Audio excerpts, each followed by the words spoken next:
So back in June of 2020, I made a video calling out SimplyDad's video on hashtag breakfreepersona, and although I feel I made some good points, the video needs to be redone, so that's what I'm doing. Starting off, I have proper audio balancing. My mic isn't perfect right now. I'm using a pair of Old Mate Sturdy Buds, so yeah, it's not gonna sound perfect, but it's gonna be better than the last video. So I know the video has Persona 5 in the title, but good god, he spends over 5 minutes criticizing Persona 5 for no real reason. The video is about Break Free Persona and the fan base, not the game. He also does this weird skit thing with some of the female characters where he like axes them and criticizes them for whatever reason, again, not relating to the topic of the video. I'm a girl, and my character is that I want to be seen for more than just my body. So for the rest of the game, I'll be seen and used for just my body. But it's okay, because it's supposed to be funny. And of course, the criticism is correct because it's pretty easy to criticize some of the bad writing. For example, how they literally just treated On like absolute dog shit. But again, it's really easy to realize that this isn't a revelation. He also points out something about Futaba, which has a pretty easy explanation. Oh yeah? Well, I'm a girl, and my character is that I have crippling social anxiety to the point where I break down completely when talking to people. So for the rest of the game, I'll be quippy and talk shit like I'm fucking Spider-Man or some shit. Since she's behind a computer screen, sort of, she's in her persona, whatever, same difference, she feels more comfortable with talking smack.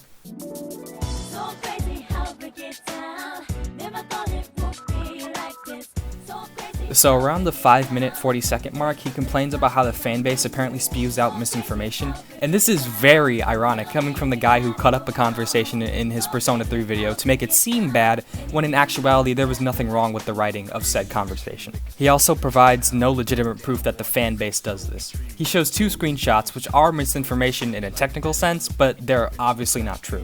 You know, most of the time it's just random cherry-picked instances where I see these things happen. But, you know, I'm gonna do my best and talk about shit that I see more often than not. The screenshot about Persona 1 and 2 is obviously disproven by the fact that Persona 1 and 2 are never mentioned on any Atlas Japanese account, and the second screenshot is just a mad Persona 5 fan, so there's really no misinformation there.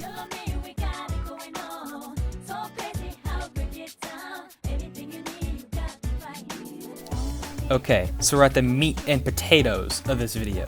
And by meat and potatoes, I mean a hamburger patty I pulled out of the dumpster, and some microwavable mashed potatoes my stepdad's parents served us at Thanksgiving.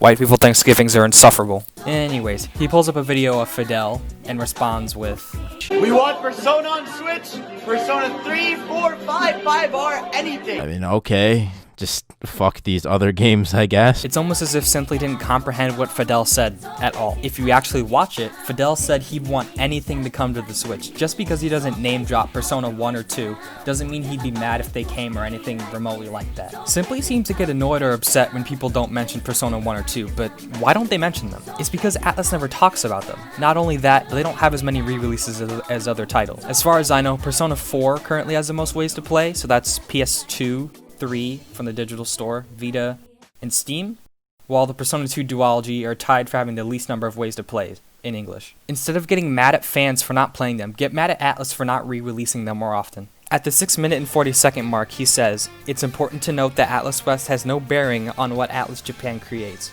which, if true, is insanely inefficient and a dated way of doing business. Many companies have studios all over the world to diversify their games, to consider more Western ideologies and tropes instead of being stuck in Japanese thinking, I guess. For example, Sonic Forces devs in Japan never considered adding cowboy and pirate hats to their OC editor until employees of Sega of America recommended it to them. Atlas West stirring the pot by telling people to port beg does influence what Atlas Japan makes because it gives them the opinion of the Western fanbase outside of surveys. And here's something I didn't even notice the first time I watched his video. If you look at the tweet he puts up of 13 Sentinels, the date on there says December 6th of 2019.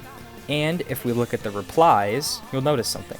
Most of the replies to the Atlas Japan tweet from Breakthrough Persona related are all from February. But the problem is, literally every single example he put on screen is not from that tweet. They're all people tweeting independent of Atlas, so what's the problem? If the examples you gave are of people not doing what you think is disrespectful, then what's the issue? So now we have absolute morons spamming Atlas Japan's tweets completely unrelated to Persona, with his dumbass hashtag, and I just kind of think that's disrespectful as fuck. Is it because people aren't asking for Persona 1 and 2? Well, they are actually.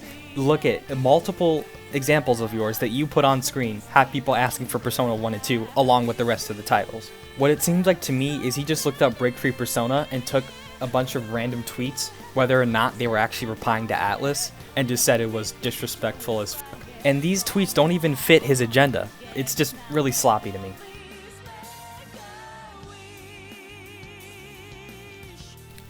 So, Simply says that the Atlas Japan survey was ruined because of Western fans taking the survey, even though it's not blocked outside of Japan, and the results influence their games as a whole, not just the Japanese market, but whatever. The 2019 Atlas JP Consumer Survey was completely ruined by Western media outlets reporting on it like it's something new, when they do this every fucking year to gauge what their target audience expects from them in the future.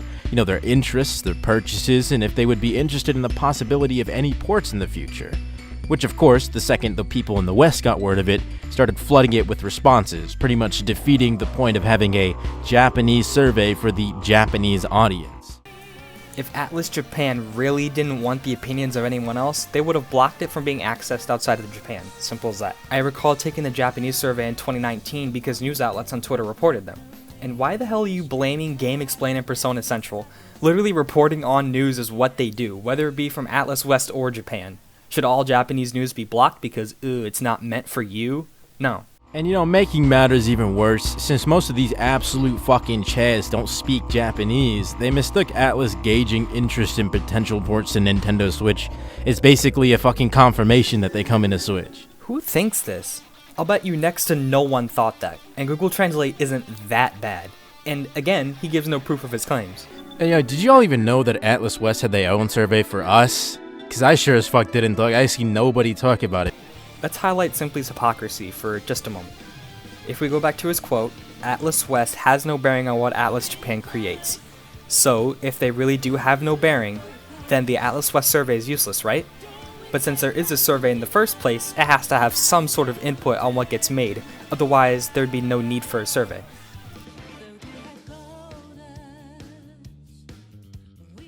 And to bring up the Nintendo Switch again, even looking at the sales numbers for Persona 5 Scramble shows that interest in Switch ports of Persona games are pretty minimal at best. So here, he says that Scramble's a good indication that people don't want mainline Persona on the Switch. It's not. Scramble is a spin-off that directly follows the events of Persona 5, meaning that anyone who hasn't played Persona 5 isn't going to have a clue on what's going on.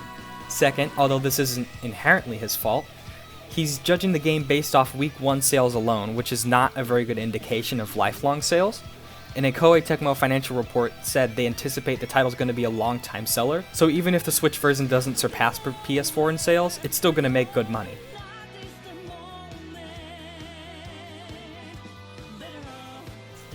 And again, he goes off subject and proceeds to take a dump on all Persona 5 spin-offs, which, if you don't like them, that's fine, but he spreads misinformation yet again. You know, every Persona 5 spin-off so far has failed miserably. You know, I heard that the anime adaptation was, something that existed. Persona Q2 was released on a dying handheld to mediocre sales, when even the first game dropped as an absolute banger for the console. So even though Q2 sold badly, on a dying handheld, mind you, it's the game's fault for selling badly? The 3DS is dead. You can't get much more out of it. If it were released on Switch or PC, it would have sold infinitely better. And based on the Week 1 sales, Persona 3 and 5 Dancing are looking to be not only the worst-selling Persona spin-off, not only the worst-selling game in the Persona series, but the worst-selling game in the entire Megami Tensei franchise. Maybe? I don't really know. He also throws out sales numbers of Persona 3 and 5 Dancing, which of course he doesn't source, so I took the liberty of looking it up myself.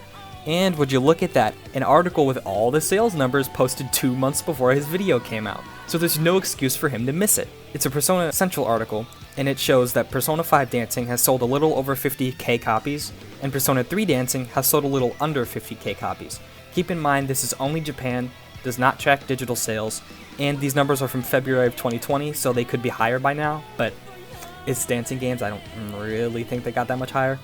And he also claims Persona 3 Dancing sold 3,000 copies in its first week, which, according to this graph, is completely wrong.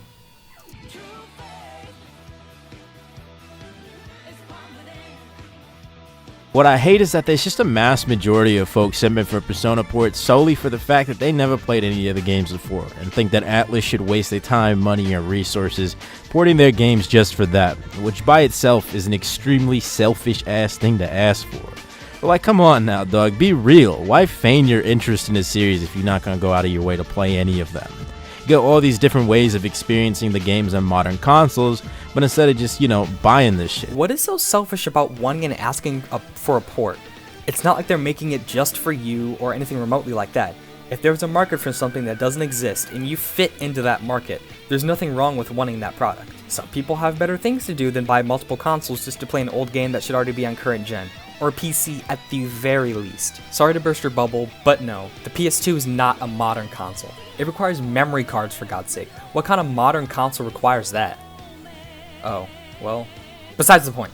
The PS2 doesn't even have an HDMI out, while some TVs you can buy today don't even have AV or component, meaning you can't hook up a PS2 to those. The LG my mom bought in 2019 does not have composite, and I had to learn that the hard way. I'd say the Vita and PS3 are modern enough, they can connect to the internet and still receive games, even if they are indie titles.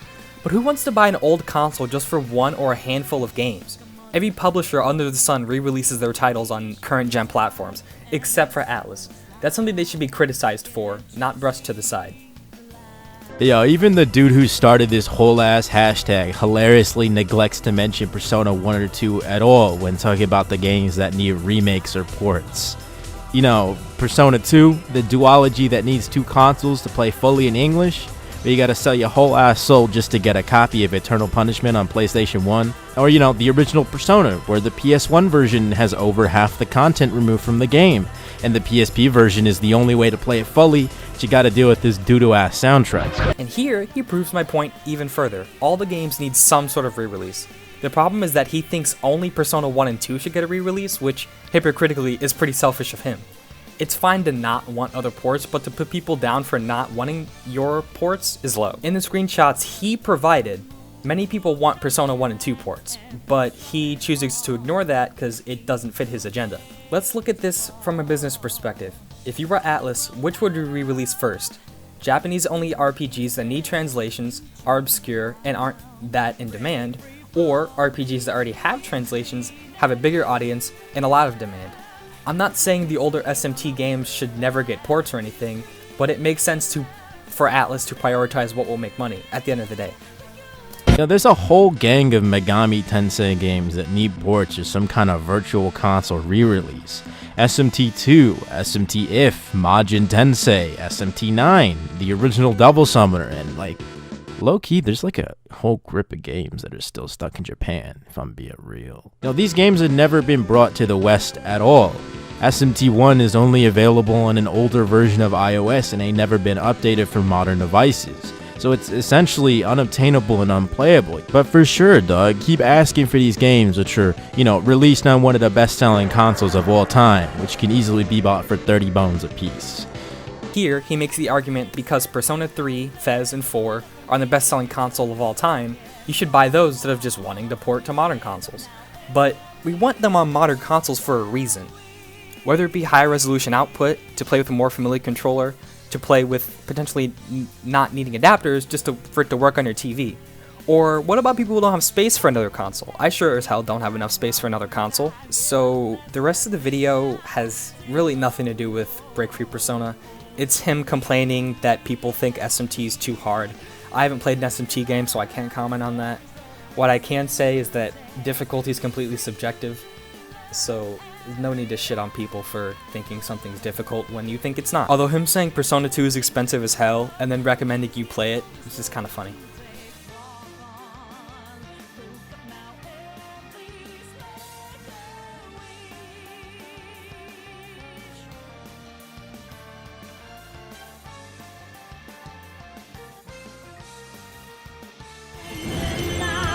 Showtime!